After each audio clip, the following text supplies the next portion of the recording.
In this video, I'm going to answer the question how to handle a lowball offer. You know, for a long time, we haven't seen very many lowball offers because the real estate market has been so darn hot. We've seen low inventory, multiple offers, properties selling way over list price, increasing sale prices. It has been tough for buyers to get an offer in edgewise, and so you didn't really see a lot of lowball offers because that certainly was not a winning strategy in yesterday's real estate market. But in today's real estate market, it's a different story. In many parts of the country, the real estate market is definitely in decline. And even here in the mighty Bay Area, there are certain parts of the Bay Area and certain market segments where you could say the exact same thing. It's certainly soft and squishy, and in some places it's actually going down. And in an environment like this, what are you going to see? You're going to see lowball offers. So how do you handle a lowball offer when you get one? Hey, before I go any further, could you do me a favor? Would you mash that subscribe button right there and subscribe to my YouTube channel? And don't forget, click that little bell to make sure that you get a notification every time I put up a brand new fun, fact-filled video, kind of like this one.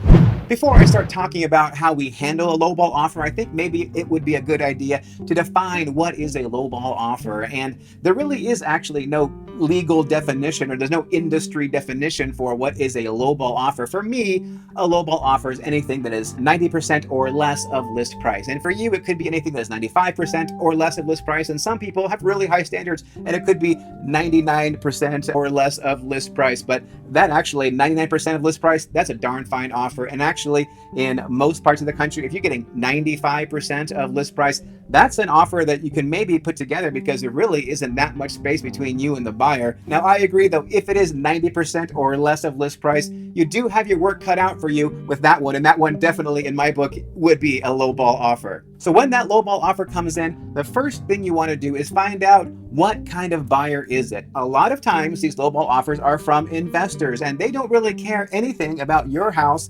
They just want to get a bargain. They want to get a deal. And honestly, a lot of the times they want to get a killer deal, and they're never going to pay anywhere close to what might be considered fair market value. But sometimes some investors are not these rapacious investors, and they might not give you a really great offer, but it might actually be a somewhat reasonable offer, all things considered. But generally speaking, if it is an investor, they're not going to be coming up too far off their price in most cases. So if you get an offer like that, by all means, probe a little more, find out what's going on, but don't expect that that offer is going to come up dramatically in price.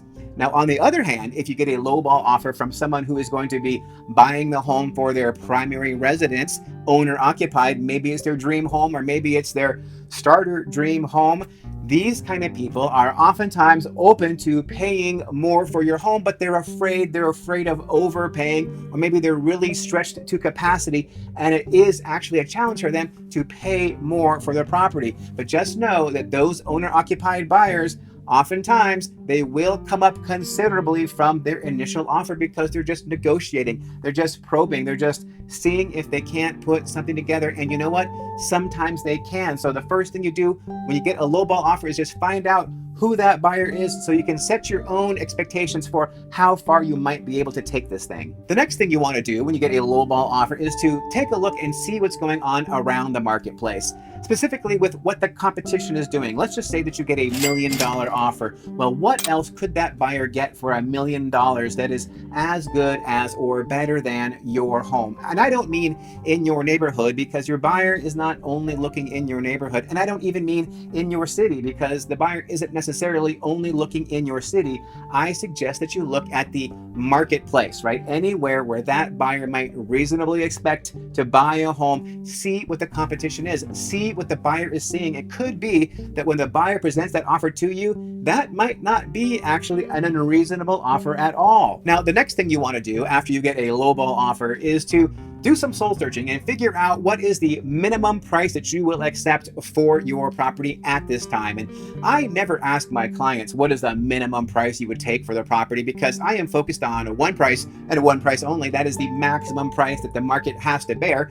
But it could be that the maximum price the market has to bear is below your minimum sale price. It could be that you are just needing more money out of the property than you are ever realistically going to get out of the market. And it could be a sign when you get an offer like that and you evaluate the market that really a sale of your home may not be in your immediate future. But if you do assess that your minimum acceptable price actually is within the range of the competitive landscape, then by all means, really work with that buyer to put something together. So after you've figured out what your minimum acceptable price is, you want to be working on your counter offer strategy. And by all means, absolutely counter that offer. Even if it is one of those rapacious, greedy investors, just counter offer anyway, because you never ever know. And making a counter offer isn't that hard for you. It's kind of hard for your realtor maybe to be talking to the buyer's agent and probing and finding out and seeing if there isn't any way that they can actually get the deal together and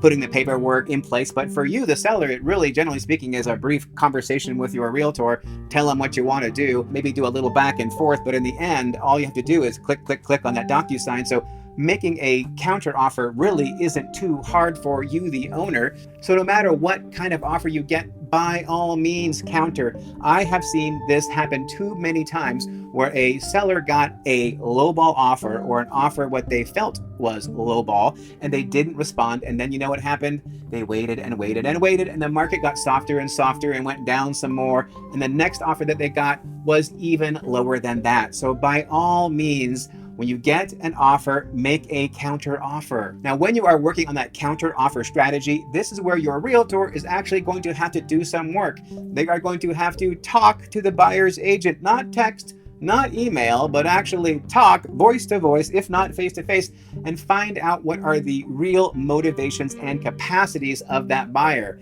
And once you know what is really going on with the buyer, you may be able to come up with a counter offer that actually is going to put the deal together and get you a price and terms that are acceptable to both parties. Because there's price, which obviously very important, but the terms can help the buyer accept that higher price. So what kind of terms can you make that would actually not eat into your cash that much, but might actually meet the buyer's needs? Now today, a lot of sellers are offering what's called a 2-1 or a 3-2-1 buy down, where the seller will give the buyer's lender a credit, essentially prepaid interest, so that the buyer will have lower payments in the first 1, 2, or 3 years of the life of that loan. And in some cases, you could even do a permanent rate buy down if you gave the buyer enough money, but permanent rate buy downs are pretty expensive.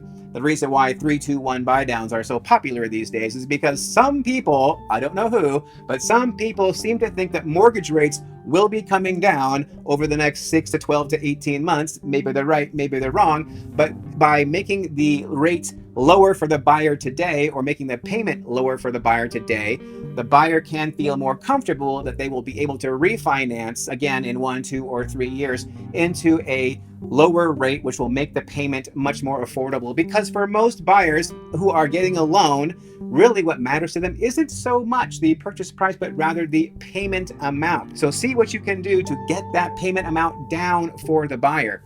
Now, there are some other things that you could do. You might also offer to pay the buyer's closing costs, because oftentimes, especially with a first-time home buyer or a buyer who has a very small amount of money down, the size of the closing cost the buyer has to pay, which could be very high, especially for a buyer who has less than 20% down, that itself will limit how much the buyer is able to pay for their property. So if you can help the buyer out with their closing costs, that might end up saving you tens of thousands of dollars. Also, you might consider something like giving the buyer a really fat multi-year home warranty. It could be that the buyer is worried about initial maintenance costs for the property. Maybe the roof is older, or maybe the plumbing is older, or the appliances are on their way out. The buyer is worried that in the short term, they will have to come up with all kinds of cash to sink into the property to make sure that it continues to be a safe and enjoyable place for them to live. Well, by giving the buyer a big, huge home warranty like that, it may be a motivation for the buyer to say, you know what, okay, we can pay an extra $5, $10, $15, $20,000, whatever it turns out to be. Now, another important consideration for when you get that lowball offer is to ask yourself, what if this is the best offer that you ever get? Now, some realtors will say, hey, listen, your first offer, that's your best offer. And I don't actually believe that, but I do believe that many times the first buyer who presents an offer ends up being the best buyer for you. So when you get that lowball offer, after you have pushed and prodded and figured out what the buyer's motivations and capacities are, and you've negotiated, you have your strategy, and you come upon a number from the buyer from which they will not budge, you need to ask yourself this very important question: what if this is the best offer I ever get for the foreseeable future? If you knew that is the best offer that you're going to get, would you accept that offer? And you really need to reflect on this very soberly, because I have seen cases where people got a lowball offer, they turned it away, and then because the market was soft, because the market was in decline, the next offer they got, which again may have been weeks or even months down the road, and they were paying holding costs, insurance, tax, mortgage, maintenance, all that stuff. They were paying that for months, could be tens of thousands of dollars in cases, and then they get another offer and it's even lower than that previous offer they had rejected. What would you do if you knew that this was the best offer you're going to get for the foreseeable future? Ask yourself this: if I knew that by passing on this offer, I would be looking at getting 50 grand less at closing than I'm getting right now, would I take this offer? And if the answer is, if you knew for sure you would get less than this offer right here, then by all means, take that offer, assuming that it does actually meet your minimum acceptable price. Listen, nobody likes getting a lowball offer, and no one really likes negotiating lowball offers either, because they often are a challenge to put together. I'm going to be honest with you. But when you look at the alternative, holding onto your property for like a long time and paying all these carrying costs with the very real risk that you may end up taking considerably less months down the road, when you get a lowball offer, my sincere advice to you is to work to put that together and see if there isn't a way that you can make a meeting of the minds and get out from underneath that property. All right, well, that is all I have for this video. I do hope you enjoyed watching it. And if you did enjoy watching it, I'm guessing, just a guess, you might also enjoy some of these videos over here. These are some of the most popular videos here on my YouTube channel, so please do take a look.